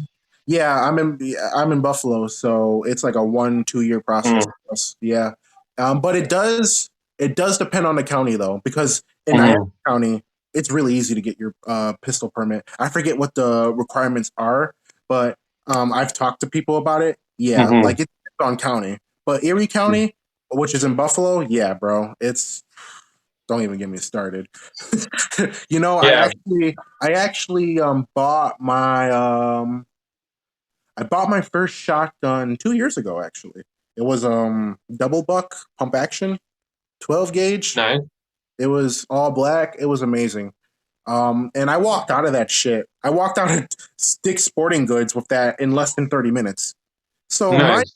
so the real question is, how the hell are we going to trust people with shotguns and rifles? Well, nobody can have a pistol. That's just Right. oxymoronic, in my opinion. Yeah. Yeah. I bought my gun in North Carolina. I went down to Myrtle Beach to visit a friend, and then I visited my cousin up in North Carolina. And halfway between the two, I got off to get some gas, and I pulled out and I saw a gun store, and I was like, "Yeah, screw it, I'm ahead of schedule. Let's stop." Hour later, I'm walking out of that store, and that's just because I'm really like indecisive, like not because the process took anywhere as near that long. But yeah, like an hour later, I'm walking out of there with 22, a giant box of ammo, and life is good. Yeah, no. North Carolina, yeah, my uncle was actually telling me about North Carolina when he moved there. Like people, Mm-hmm. they love their guns there. He said he went to a barber shop one time and they literally had a gun right in the drawer. So yeah, they don't play around. Yeah, states like that, I love them. Yeah, All our gun laws would be amazing if they were just like Texas gun laws. It would be completely amazing. But yeah. you New agree? Hampshire was lit. New Hampshire's gun laws are pretty lit. Are they really? They are. They're like walk in and buy a pistol, walk out kind of place. Hell yeah! I want to move to Um, New Hampshire. Hell yeah. I was up there for it was 4.5 months I spent in New Hampshire this year. And honestly, like if the campaign didn't send me somewhere else, I might not have left. Like it was awesome. I really got to really like New Hampshire, and it's a great, I mean, it's one of the more libertarian states. They're good on the right libertarian stuff. They're pretty bad on any of the left. Weed is still ridiculously illegal, even though every single state that borders them has recreational marijuana. Oh wow. I'm Yeah, surprised. yeah. You would think they would. You think they would, step up with that if all bordering states have that. You would think so, but nope. They are still super messed up with that. So Wow. but and there's a couple other things. They were one of the later states to come around on gay marriage and like a couple of other like the kind of leftist progressive stuff. But Hmm. at least no mandatory seatbelt laws, no mandatory car insurance laws, Really? But they won't no legalize pot. no no they don't have any state sales tax or state income tax. Oh hell yeah! Um, yeah, it is a pretty lit state. If they Wait, legalized you said no weed, sales it would taxes? be perfect. No sales tax, no income, no state income tax. Oh wow! I got. How good are they doing economy wise? I mean, it it depends on where you are in the state, really. It honestly, like New Hampshire looks and feels a lot like upstate New York. Like if you're kind of like out there Oh really? in the middle, like between cities. Like the biggest city in New Hampshire is about the size of Syracuse. Got like 10,000 more people in Syracuse. That's the biggest city in the state. So it's kind of like if you just took like just above Binghamton to like Oswego, like that chunk through the middle of New York State, just kind of broke it off and made it a little bit more libertarian-y governmentally. But as far as the economy goes, they're one of the worst states when it comes to like the heroin highway, the opioid epidemic, um, and but small businesses seem to be booming. Like I even the people that I talked to that were like really down on their stuff, um, were still doing better than the people, my friends in New York City that work three jobs. Hmm. You know, rent is not anything crazy there. Food is cheap. Like it's easy to live there. It was really nice. Um, Yeah, I mean, you'd be in and out of a nice, like small town family owned restaurant for like a really decent date, two people, like $30-$35. That's with being a little tipsy when you walk out. I really enjoyed my time in New Hampshire. Um, Wow. Yeah. plus I got to hang out with some of like the OG libertarian crew, like um, like I got to hang out with Nick Sarwark, the national chair, pretty often because he lived in the same city as I was staying in. That's amazing. That's cool. Yeah, he invited me to his house for Thanksgiving dinner because he knew that I was like hundreds of miles away from my family. So that was really cool. That was when I became like full blown Team Sarwark. Um, because like most people aren't that just randomly nice. But yeah, I Absolutely. got to hang Absolutely. out with some other people. A lot of like the old school like Free State Project people. Um, That's amazing. yeah, I wish the Free State Project had actually worked and that they hadn't just all turned into Republicans. I always wanted to move to Colorado. I Hmm. just I loved Colorado actually. Now that you mentioned libertarian states, I think Colorado would be technically considered that too, just as much as New Yeah, Hampshire. yeah, Um, they got um, they got open carry there. hmm They're a blue state. yeah, They got pot legalized there. Denver, I think they just hmm decriminalized mushrooms or mushrooms. Yep, I think they just decriminalized mushrooms. So yep. yeah, like it's definitely on the top of one of the libertarian states. But I always did say either New England or Colorado. But Hmm. luckily, I mean, I can't do it anymore, but because I have a kid. Yeah. But if I could, Yeah, after I was in New Hampshire, the campaign sent me to Salt Lake City, Utah, with a friend of mine that lives in Boulder, Colorado. Um, so one weekend after Tulsi was there, and we did the whole tour, and she did like 4 events in 3 days, and it was ridiculous. And then we kind of had some downtime for a weekend. So him and I took a drive out to Boulder. So he had to get some stuff from his house, and I got to buy my first legal joint, and that was a good time. And dude, when they talk about the weed there just being better than it is anywhere else, they're not kidding. That that really, shit's amazing, oh my god, and also moderately cheap too. really? Like How much is it done? California is expensive, but I bought a quarter of an ounce for $35. Oh wow, how much would it So be? that um probably like I think it was like 15, something That's like that. I got like a 1 gram joint that was like 750. my god, dude. Why It was can't like New York it was State like be like this. that? It was fat. Why can't New York State be like this, man? That is amazing. Like, Right. I'm looking forward to the day. for real. But they got open carry in Colorado, bro. You can open Hmm. carry a shotgun, boy. Like I'd be all about Colorado if I was out there, man. Nothing Yeah. is nothing nothing excites a libertarian more than pot and guns. Let's Right. That is a fact right there. Uh, yeah. Unfortunately, they're terrible on like the economic side of libertarianism because taxes in Colorado are like, yeesh. Oh yeah, I see. I see. But I didn't know. yeah, I'd pay. I think I'd be willing to pay a little bit more in taxes. Also, because it's not that much worse than New York, because we're one of the worst states too. Mm-hmm. But like, It's all if no. somebody could just like New Hampshire and Colorado and just be perfect.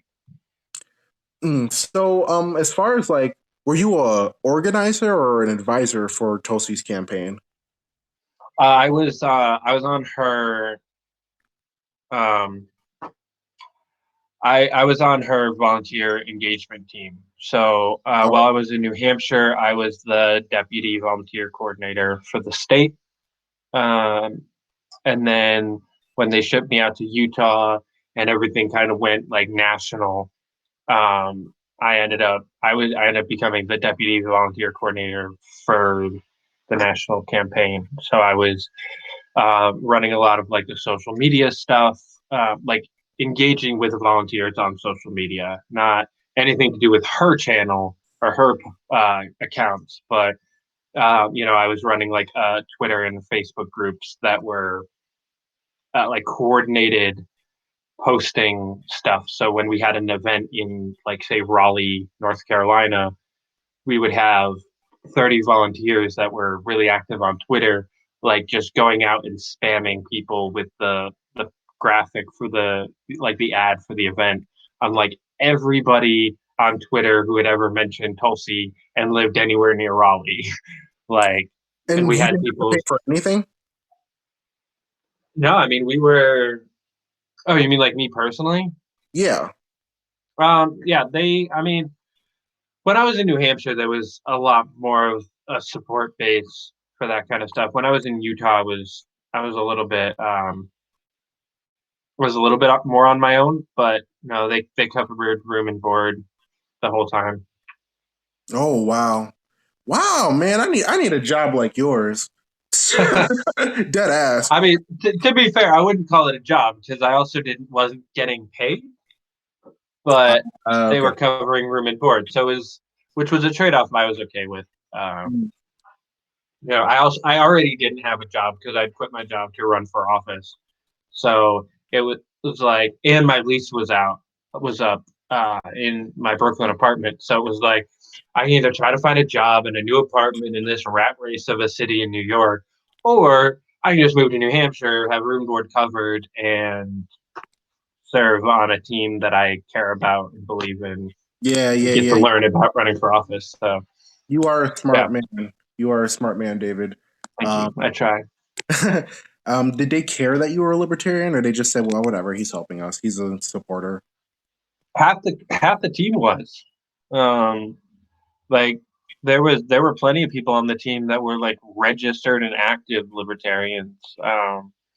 You would anywhere you go, you would see like Ron Paul bumper sticker next to a Tulsi bumper sticker, like constantly. That's a shock. Um, yeah, and at almost every event, she would always have people like raise their hands. She'd be like, "Raise your hand if you're a Democrat. Raise your hand if you're a Republican. Raise your hand if you're a Libertarian or an Independent." And like every time there was usually about half of the room was libertarian or independent, and then Wow. a quarter of the room was a Democrat or a Republican, like, and each respectively. It was a massive amount of her following is and was libertarian and independent and free thinking Wow. anti war people. Wow, that's crazy. That is such a crazy ass fact. I would have Mm-hmm. never. She really got the Liberty Movement, didn't she? She was even on John Stossel, and I think she was even on the Yeah, Ron Paul Liberty Report. she was. Yep. And she was Wow, on Joe Rogan like three times. 3 times? 3 times.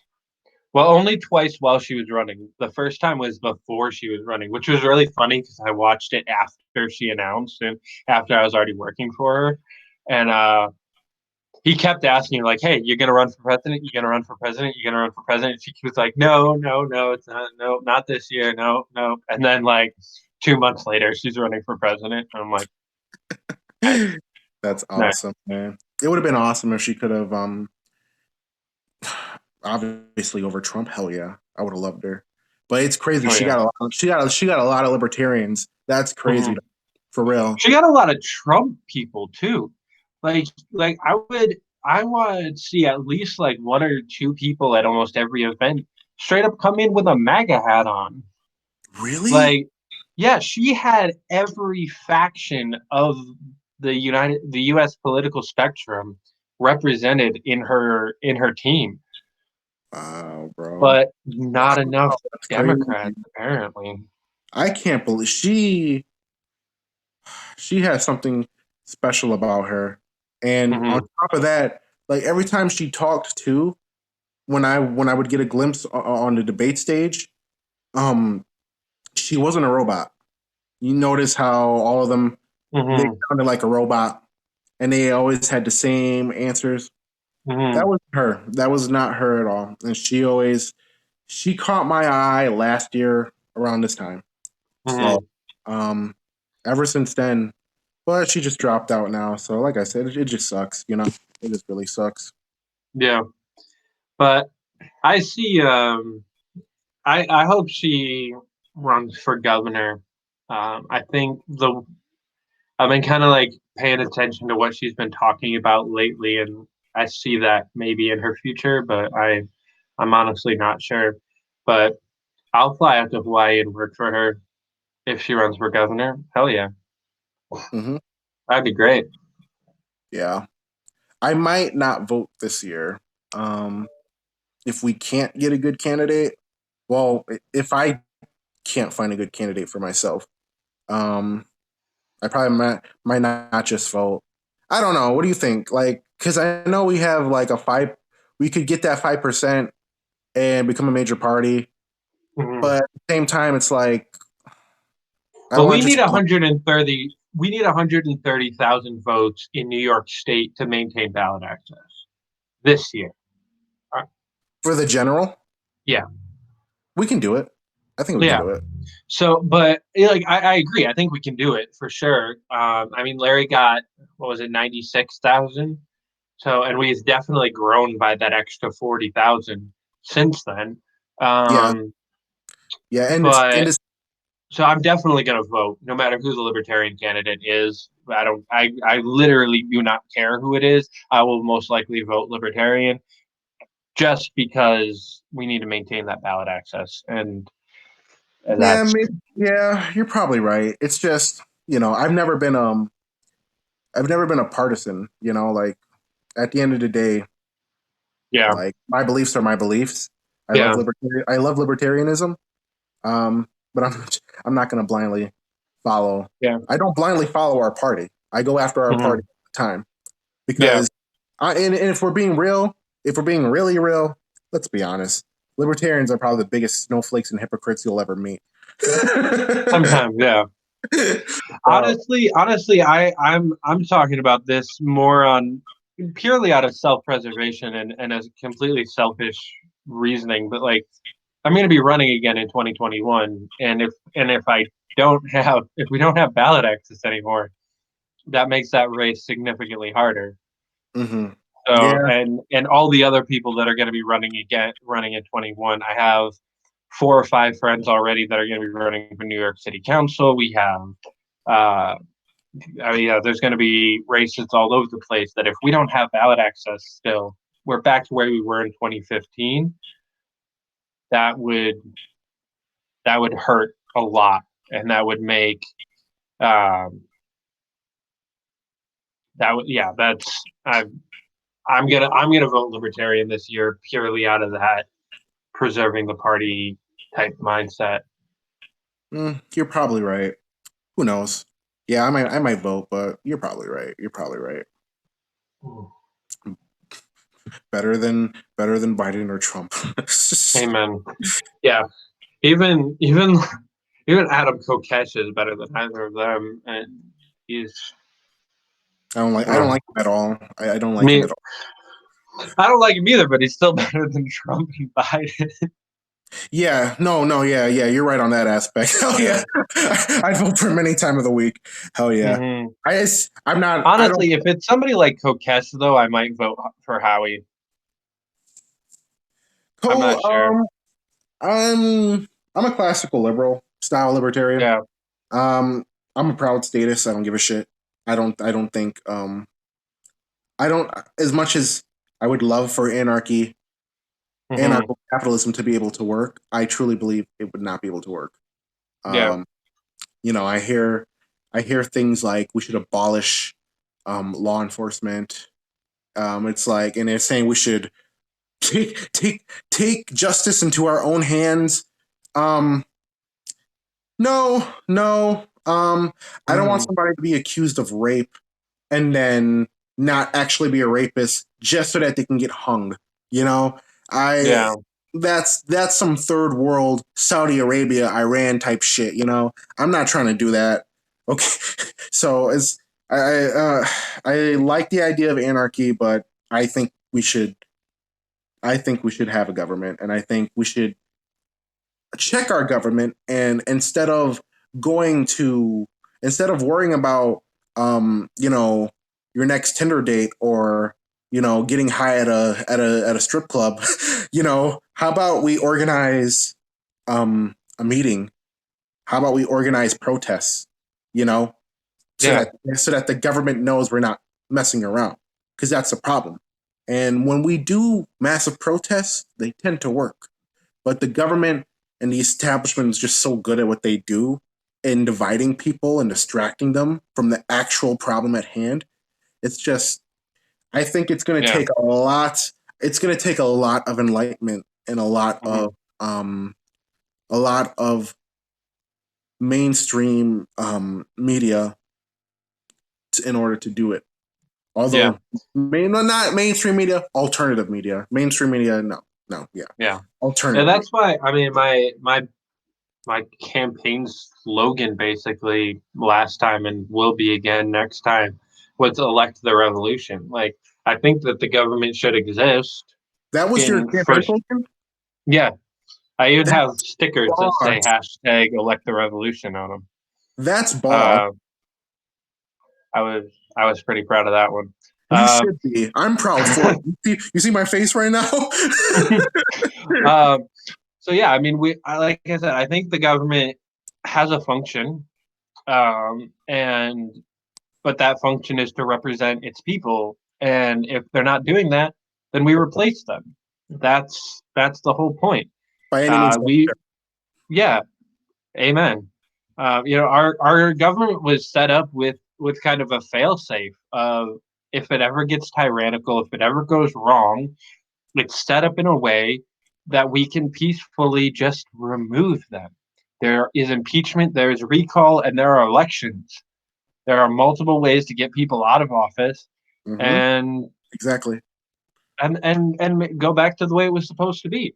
We've just let them go by themselves for too long that it's just gotten to this point of terrible tyranny. But we don't need a boogaloo. We don't need an actual like gunslinging revolution to get back to the way that we were. We just need people to participate and go out and vote and understand who they're voting for and what the people that they're voting for support. Not just listen to what ABC News says about them, but look at their voting record. Look at how they actually represent you in office, and if that's not what you want, get them the fuck out of there. Plain and Mm-hmm. simple. Mm-hmm. Yeah. We have so many fail safes. Most people don't even know you can impeach a senator or a congressman. Like, yeah, guys, you just got to pay attention. You know, Yeah, um, we have to check our government, no matter what type of government it is. And I always tell people this, whether it be communism, democratic socialism, capitalism, you name it. Unless you're checking your government, that government's going to become tyrannical. yeah, So we need to follow. And another thing too that kills me, that totally kills me, local politics is so much more important than the general presidential election. You yeah, have you can change laws so much easier on the local level than you ever could on the Fed. yeah, So that's another thing I don't get. People don't go out and vote in the local elections. I don't get it. Like, everybody turns out for the general election, but you go to a local election, dead, totally yeah. dead. New So York State had like a I'm gonna space on the number and I don't want to misquote it, but it was like a 17% voter turnout in the 2019 election. wow, really? No way. My district in New York City had the highest voter turnout of the entire city, and it was still only like 36%. Yeah, And that dude. was the best in the whole city. We had the highest percentage out of any piece of the city, out of all 51 districts. We were the best, and it was still in the like high 30s. That's It's so insane. sad. That's insane. Um, yeah, most majority of Americans didn't even vote in No. 2016. Like, Mm-mm. that's what I'm talking about. So many people have given up on the system. So many people know that we're just going to get screwed either way. It's just like they've given up hope. And I think the Libertarian Party has so much potential to get those people back to enlightenment, and to get those people back to being positive and trying to make that change again. Mm. So I it's couldn't just agree more. it's just all about the message, man, and just spreading it and getting people enlightened. Amen. Well, hey, listen, it's about that time, so we should get wrapping up. But I Yeah, just want to say thanks for coming on and yeah, having a man. great conversation with you. Yeah, dude, you are an amazing person. So, and I was looking forward to this, because Thank you. because the coronavirus, people aren't paying attention to politics. So I was like, let's do it. Amen. Well, I'm sure we'll be on a show together again in the near future. I would really love that. Whether it's mine or yours. Yeah, no, I would. In fact, you'll be on mine next time. How about that? That'd be cool. All right, that's fair. Yeah. Right, everybody. I just want to show everybody my shirt real quick. Yeah, one more time, rep it. All right, yeah, thanks guys for watching. There'll be another episode next week, starting at 7 p.m. with the chair and vice chair of the Onondaga County Libertarian Party, Sean Hannon and Steve Minot. So definitely tune in then. And if you like what you saw, make sure to go to my website, fiteforliberty.com, or you can donate on Patreon, which would be patreon.com/fiteforliberty. So thank you guys. Have a great night. You guys can follow me on Nathaniel Cole on Facebook if you want. I'm boring, so you don't have to. But if anybody wanted to. But yeah, thanks again for having me on, David. Everybody have a great night, and thank you so much for watching. All right.